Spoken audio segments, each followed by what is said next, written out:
আসসালামু আলাইকুম। আজকে অ্যাট ফার্স্ট আমি আপনাদের সাথে দুটি ঘটনা শেয়ার করব। আজকে সকালে আমার এক কাজিন আমাকে ফোন দিয়েছিল। সে অতি দুঃখের সহিত জানালো যে she will get divorce very soon. I was really shocked এবং আমি তাকে প্রশ্ন করলাম যে হোয়াট ইজ দ্য রিজন। সে বলল the reason is her husband. কারণ তার হাজবেন্ডের নিজস্বতা বোধ বলতে কিছুই নাই। সে সবসময় তার মা বোনের ডিসিশনকে বেশি প্রায়োরিটি দেয়। তার নিজের সংসারে তার কোনো ভ্যালু নাই, কোনো সেলফ রেসপেক্ট নাই, কোনো ফ্রিডম নাই, না আছে কোনো প্রাইভেসি।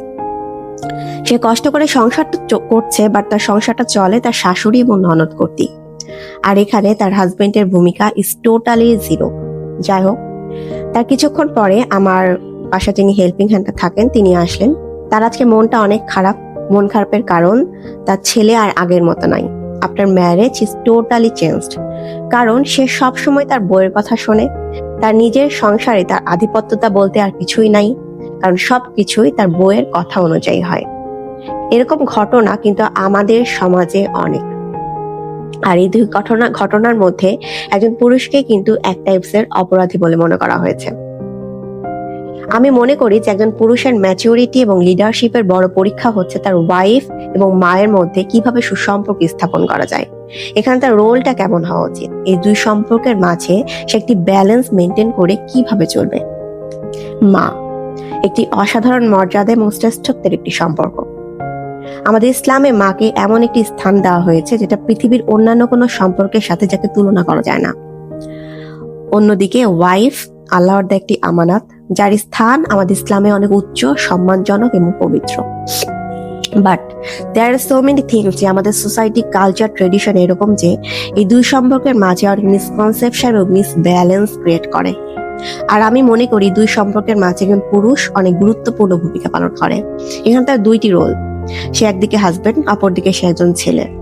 কিন্তু প্রশ্ন হচ্ছে যে how will he play this role properly.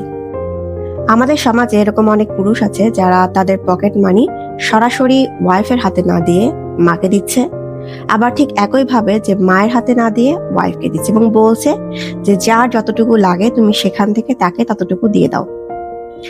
আমি মনে করি যে একজন ওয়াইফ যার হাজবেন্ডের ইনকাম যেখানে তার পুরো হক আছে সেটা তার শাশুড়ির নিকট, এবং একজন মা তার ছেলের ইনকামের কিছু অংশ যেখানে তারও হক আছে সেটা তার বউয়ের নিকট চাইতে হচ্ছে। আর এটাতে কি হয়, তারা অনেক সময় অনেক ডিসরেসপেক্ট ফিল করে। আর আমি দেখেছি এই টপিকসটা নিয়ে অনেক সংসারে অনেক বড় বড় অশান্তি ক্রিয়েট হয়। আমি মনে করি two different person, two different need, two different expectation. So a person has to set his budget according to his income and give them pocket money separately. মেনে নাও, এ সিম্পল সেন্টেন্স, তাই না? But that means a lot. আর যদি সেটা একতরফা আসে, ঝামেলাটা ঠিক তখন থেকে শুরু হয়। অনেক পুরুষ আছে যারা তাদের বিয়ের পর তার ওয়াইফকে বলে যে তুমি সবকিছু মেনে নাও, কারণ আমি চাই আমার পরিবারে তুমি একটি ভালো বউয়ের মর্যাদা পাও। বাট বিলিভ মি, দিন শেষে এই মেয়েটি সব থেকে খারাপ বউয়ে পরিণত হয়। কারণ প্রত্যেকটা মানুষের একটা ধৈর্যের সীমারেখা থাকে। আপনি দড়ি কত টানবেন, দড়ি তো একসময় ছিঁড়বেই, তাই না? আমাদের ইসলাম সম্মান শেখায়, বাধ্যতা নয়। আমাদের ইসলামে অন্ধভাবে কাউকে মানতে বলা হয়নি যদি সেই কথা বা আচরণ অন্যায়, অত্যাচারমূলক এবং অপমানজনক হয়ে থাকে। So a husband should protect his wife from that. আবার অনেক সময় দেখা যায় কি যে একজন ছেলে সারাদিন অফিস করে যখন বাসায় আসে, ঠিক তখন শুরু হয় কমপ্লেন করা। তার মা হয়তো তার বউয়ের নামে কমপ্লেন শুরু করে এবং তার ওয়াইফ হয়তো তার শাশুড়ির নামে কমপ্লেন শুরু করেছে। And a person should strongly discourage this. সমস্যা তো হতেই পারে, বাট সেটা সব সময় সরাসরি আমাকে না বলে তুমি তোমাদের সমস্যা তোমাদের নিজেদের মধ্যে সমাধান করে নাও। আর কখনোই ওয়াইফের কথা শুনে মাকে এবং মার কথা শুনে ওয়াইফকে ব্লেম করা ঠিক নয়। Think what the situation was, who is right or who is wrong, and fix the situation very peacefully and respectfully. কারণ অনেক পুরুষ আছে যারা সবার সামনে তার ভুলগুলো তুলে ধরা, সেটা ওয়াইফ কিংবা মা যে হোক না কেন, তাকে আন্ডার এস্টিমেট করা এবং উচ্চ স্বরে কথা বলা, এটা অনেক পুরুষের এক ধরনের নেচার হয়ে থাকে। But I think this is very wrong. সমস্যা যারই হোক না কেন, ভুল যেই করে থাকুক না কেন, সেটা সবার সামনে না বলে সেটা যদি একাকিতে তাকে বোঝানো হয়, অফকোর্স রেসপেক্টফুলি, তাহলে কি হয়, ভুল বোঝাবুঝির অবসান ঘটে, একটি পরিবারে শান্তি বজায় থাকে। আমাদের সমাজে এক ধরনের প্রথা আছে যে একটি মেয়ে যখন বিয়ে করে তার শ্বশুর বাড়ি আসে, তার সংসারের যাবতীয় গৃহস্থালির দায়িত্ব এসে পড়ে সেই মেয়েটির ওপরে। অ্যাজ এক্সাম্পল, সামহাও বাড়ির বউ ঘুম থেকে উঠতে দেরি করলো বা তার শাশুড়ি সংসারে কোনো কাজ করছে, then it is a big crime. আমাদের ইসলামে আছে যদি কোনো কাজ নিজে করা যায় সেখানে অন্যকে কষ্ট দেওয়া ঠিক নয়। আপনি যদি ফিজিক্যালি ফিট হন, কেপাবল হন, সো হোয়াই নট ইউ। আমি যদি নিজে কোনো কাজ করতে পারি, সে সক্ষমতা যদি আমার থাকে, তাহলে আমি কেন চাইবো যে অন্য কেউ এসে আমার হয়ে সেই কাজটি করে দিবে? আমাদের ইসলামে নিজের কাজ নিজে করাটাকে উৎসাহিত প্রদান করা হয়েছে। আমি বলছি না যে ঘরের কাজ করো না, সংসারে কাজ করো না, বড়দের সাহায্য করো না, but that kind of mentality is totally রং। কেউ চায় না তার ব্যক্তিগত স্বাধীনতা এসে অন্য কেউ হস্তক্ষেপ করুক। একটি সংসারে বা পরিবারে বউয়েরও হক থাকবে, মায়েরও হক থাকবে, and a person should be careful about that. আমাদের লোকমুখে একটা কথা প্রচলিত আছে যে বউ গেলে বউ পাওয়া যায় কিন্তু মা গেলে মা পাওয়া যায় না। আমি মনে করি এই ধরনের উক্তি পুরো নারী সমাজকে এক ধরনের তাচ্ছিল্য করে বলা হয়েছে। যাকে আপনি মা বলে ডাকছেন তিনি কিন্তু শুধু আপনার মা নন, একটি পরিবারের ওয়াইফও। স্বামী স্ত্রীর মধ্যে ঝগড়া তো হবেই, বাট সেটা থাকা উচিত চার দেয়ালের মধ্যে।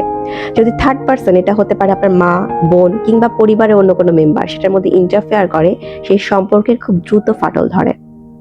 আমাদের ইসলামে আছে যে মায়ের পায়ের নিচে সন্তানের বেহেশত, ঠিক একইভাবে বলা হয়েছে যে মহান আল্লাহ তাআলার কাছে সেই ব্যক্তি সব থেকে ভালো মানুষ যে তার ওয়াইফের নিকট ভালো। সো একজনকে অবহেলা করে অন্যজনকে মাথায় তুলে রাখা কিন্তু আমাদের ইসলাম কখনো সমর্থন করে না। Mother and wife both are respected, দুইজন দুইজনের জায়গায়, and a person should maintain this balance in this relationship. But sometimes this is a tough situation for a man, কারণ অনেক সময় দেখা যায় যে মাকে সমর্থন করলে তাকে শুনতে হয় হিজ এ মাম্মাস বয়, আবার ওয়াইফকে যদি সমর্থন করা হয় দেন সমাজের মানুষ বলে সে বউয়ের আঁচলের তলায় থাকছে। আসলে কি সমাজের মানুষ কিন্তু কথা বলবেই। আচ্ছা, আপনাদের এসপি পলাশ সাহার কথা মনে আছে? যে ট্র্যাজেডি আমাদের পুরো প্রজন্মকে কাঁদিয়েছিল।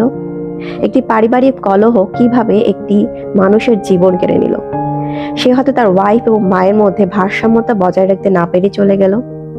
এরকম আমাদের হাজার হাজার মানুষের মধ্যে কিন্তু শত শত পলাশা আছে যারা পরিবারের সম্মান বাঁচাতে লোকলজ্জার ভয়ে বা নিজের ভালোবাসার মানুষকে ধরে রাখতে দিনের পর দিন নিজেদেরকে নীরবে উৎসর্গ করে যাচ্ছেন। একটা কথা সবসময় মনে রাখবেন যে একটা মানুষের পক্ষে কখনোই একসাথে সবাইকে সন্তুষ্ট রাখা সম্ভব নয়।